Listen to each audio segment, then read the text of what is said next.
অবৈধ নিয়োগ নিয়ে আন্দোলন রুখতে অবৈধ চাকরি, আন্দোলন থামাতে 12 বিক্ষোভকারীকে কি চাকরি? এই প্রশ্ন এবার উঠছে নবম দশমে 3 জনকে সরকারি চাকরি। আন্দোলন থামাতে 12 বিক্ষোভকারীকে চাকরি, এই প্রশ্ন উঠছে নবম দশমে 3 জনকে সরকারি চাকরি। ইডি সূত্রে এই তথ্যই পাওয়া যাচ্ছে। একাদশ দ্বাদশে 9 জনকে চাকরি দেওয়া হয় দাবি ইডির।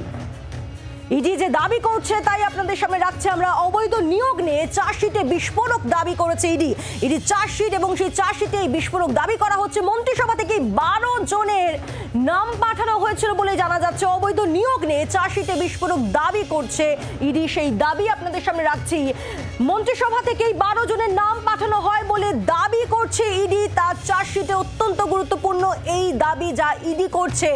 আন্দোলন থামাতে 12 বিক্ষোভকারীকে কি চাকরি দেওয়া হচ্ছে প্রশ্ন উঠছে, কারণ ইডি এমনটাই দাবি করছে তাদের চার্জশিটে।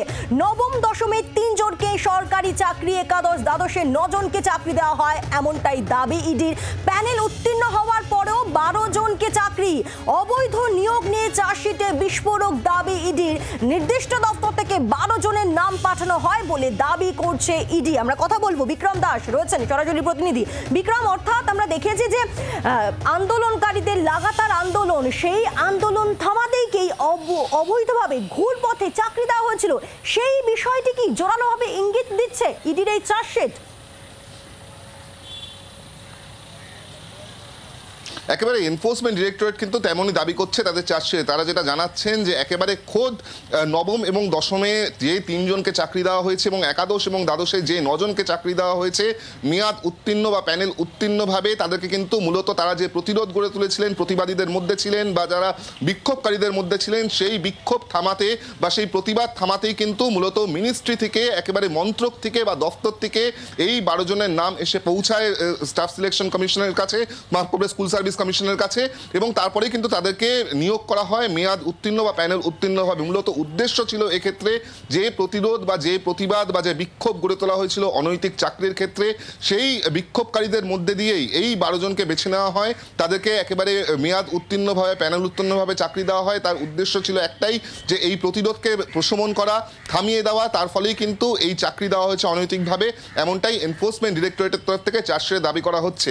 এবং নির্দিষ্টভাবে কিন্তু যেটা এনফোর্সমেন্ট ডিরেক্টরেটের তরফ থেকে দাবি করা হচ্ছে, যে ইডি যে তদন্ত করেছে সেই তদন্তে তারা দেখতে পাচ্ছেন যে একাধিক ব্যক্তিকে জিজ্ঞাসাবাদ করে, যারা একেবারে দফতর বা মন্ত্রকের লোক ব্যক্তি, তাদেরকে জিজ্ঞাসাবাদ করে যে স্টেটমেন্ট বা যে বয়ান উঠে এসছে, তাদের তদন্তে যে তথ্য উঠে এসছে, তার ভিত্তিতে কিন্তু তারা একবারে নির্দিষ্টভাবে আইডেন্টিফাই করতে পেরেছেন যে কোন 3 জনকে নবম দশমে চাকরি দেওয়া হয়েছে এবং কোন 9 জনকে একাদশ দ্বাদশে চাকরি দেওয়া হয়েছে, এবং কোন ভিত্তিতে এই চাকরি দেওয়া হয়েছে সেটাও কিন্তু ইতিমধ্যেই তদন্তকারীদের তরফ থেকে দাবি করা হচ্ছে চার্জশিটে। কিন্তু তাদের নাম এই মুহূর্তে গোপনীয় রাখা হয়েছে, কারণ তাদেরকেও জিজ্ঞাসাবাদ করে এই গোটা বিষয়টি তারা জানতে চান যে যারা মূলত প্রতিবাদ গড়ে তুললেন, যারা মূলত বিক্ষোভ গড়ে তুললেন, সেই বিক্ষোভকারীদের মধ্যে দিয়েই এই 3 জন এবং এই 9 জন কিভাবে চাকরি পেলেন, কিভাবে তারা অ্যাপয়েন্টমেন্ট পেলেন, যেখানে অলরেডি প্যানেল উত্তীর্ণ হয়ে গিয়েছে, যেখানে তারাই মূলত বিক্ষোভ করছিলেন যে অনৈতিকভাবে চাকরি বিক্রি করা হয়েছে, যারা অযোগ্য তাদেরকে চাকরি দেওয়া হয়েছে। কিন্তু যারা বিক্ষোভ করছেন, যারা নিজেদেরকে বিক্ষোভকারী বলে দাবি করছেন, তাদের মধ্যে দিয়ে 3 জন নবম এবং দশমে চাকরি পেয়ে গেলেন এবং 9 জন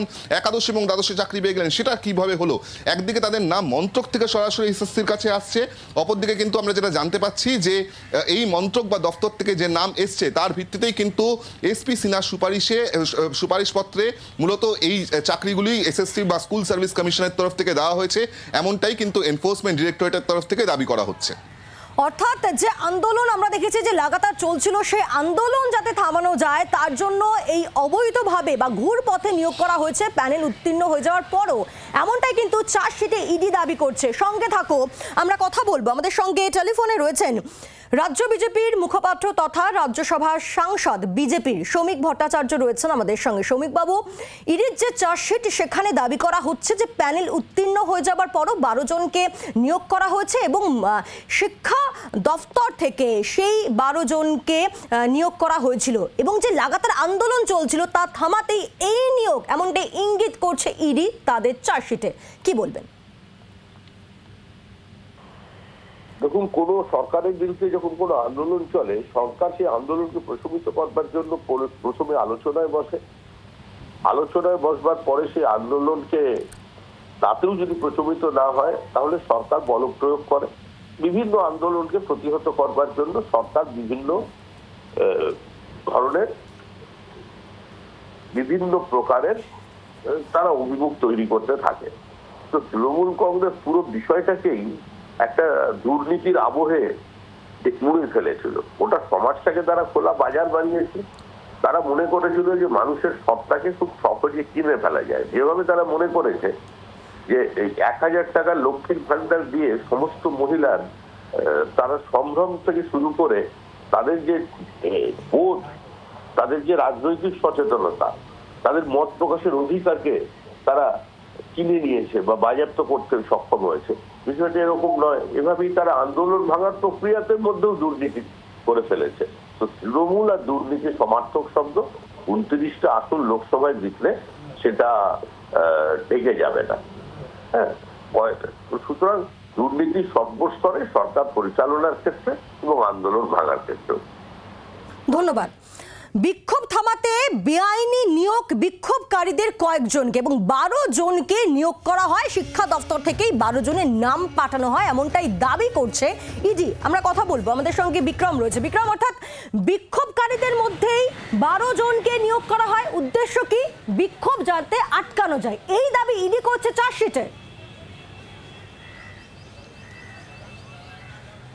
একেবারেই তাই। এনফোর্সমেন্ট ডিরেক্টরেট কিন্তু এরকমই বিস্ফোরক দাবি করছে, যেখানে বলা হচ্ছে যারা আন্দোলনকারী, যারা বিক্ষোভ গড়ে তুলেছিলেন, যারা প্রতিবাদ গড়ে তুলেছিলেন মূলত বেআইনি চাকরির বিরুদ্ধে, বেআইনি অ্যাপয়েন্টমেন্টের বিরুদ্ধে এবং চাকরি বিক্রি করার যারা অভিযোগ এনেছিলেন তাদের মধ্যে দিয়েই কিন্তু 3 জনকে নবম এবং দশমে চাকরি দেওয়া হয়েছে প্যানেল উত্তীর্ণভাবে, এবং 9 জনকে চাকরি দেওয়া হয়েছে একাদশ এবং দ্বাদশে, সেটাও কিন্তু প্যানেল উত্তীর্ণভাবে। যে 183 জনকে মূলত এই চাকরি দেওয়া হয়, যেই 183 জনকে মূলত বলা হয় যে প্যানেল উত্তীর্ণভাবে চাকরি পেয়েছে, সেই 183 জনের মধ্যেই কিন্তু এই 3 জনকে যারা প্রতিবাদী, যারা বিক্ষোভকারী, যারা আন্দোলনকারী তাদের মধ্যে দিয়ে চাকরি দেওয়া হয়েছিল এবং 9 জনকে একাদশ এবং দ্বাদশে চাকরি দেওয়া হয়েছিল। তার উদ্দেশ্য ছিল যে মূলত তারা যে আন্দোলন গড়ে তুলেছিলেন বা যে প্রতিবাদ গড়ে তুলেছিলেন তাকে কার্যত ভেঙে দেওয়া, তাকে কার্যত প্রশমিত করা। তার ফলেই কিন্তু তাদেরকে চাকরি দেওয়া হয়েছে, এমনটাই বিস্ফোরক দাবি করছে এনফোর্সমেন্ট ডিরেক্টরেট আধিকারিক। এবং তারা যেটা আরও চাঞ্চল্যকর অভিযোগ আনছেন, তারা বলছেন যে খোদ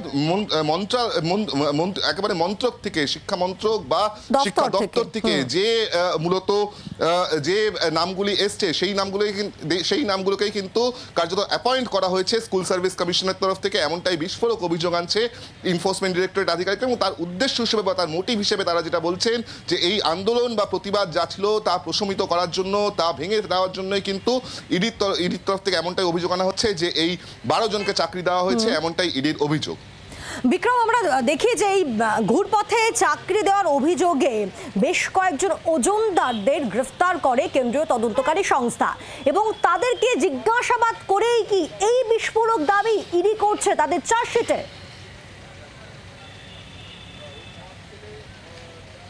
দেখো, সবার আগে তোমাকে যেটা জানিয়ে রাখবো যে মূলত এখনো পর্যন্ত আমরা যেটা জানতে পাচ্ছি যে এখনো পর্যন্ত বেশ কয়েকজনকে এই নিয়ে জিজ্ঞাসাবাদ করা হয়েছে, তাদের স্টেটমেন্ট রেকর্ড করা হয়েছে এবং সেই স্টেটমেন্টের ভিত্তিতে বা সেই পাওয়া তদন্তে পাওয়া উঠে আসা যে তথ্য তার ভিত্তিতেই কিন্তু এনফোর্সমেন্ট ডিরেক্টরেট তারা চার্জশিটে এই বিস্ফোরক দাবি করছেন, যেখানে এই যে 12 জন যাদেরকে মেয়াদোত্তীর্ণভাবে চাকরি দেওয়া হয়েছে, অনৈতিকভাবে চাকরি দেওয়া হয়েছে মূলত আন্দোলন ভেঙে দেওয়ার জন্য, বিক্ষোভ প্রশমিত করার জন্য, তাদেরকেও কিন্তু ইতিমধ্যেই জিজ্ঞাসাবাদ করেছেন তদন্তকারী আধিকারিকরা। তাদের স্টেটমেন্টও কিন্তু রেকর্ড করা হয়েছে এবং তাদের কাছ থেকেও জানতে চাওয়া হয়েছে যে তারা কিভাবে মেয়াদ উত্তীর্ণভাবে চাকরি পেয়ে গেলেন, বিক্ষোভ যারা করছিলেন, যারা প্রতিবাদ করছিলেন তারা কিভাবে চাকরি পেয়ে গেলেন, এই বিষয় নিয়ে তো তাদেরও স্টেটমেন্ট রেকর্ড করা হয়েছে এবং একাধিক ব্যক্তির এভাবে টেস্টিমনি বা স্টেটমেন্ট রেকর্ড করার পরই তদন্তকারীরা এই বিস্ফোরক দাবি করছেন, এমনটাই ইডি সূত্রের খবর। বিক্রম, ধন্যবাদ। বাংলার আওয়াজ, বাঙালির আবেগ, জি 24 ঘন্টা।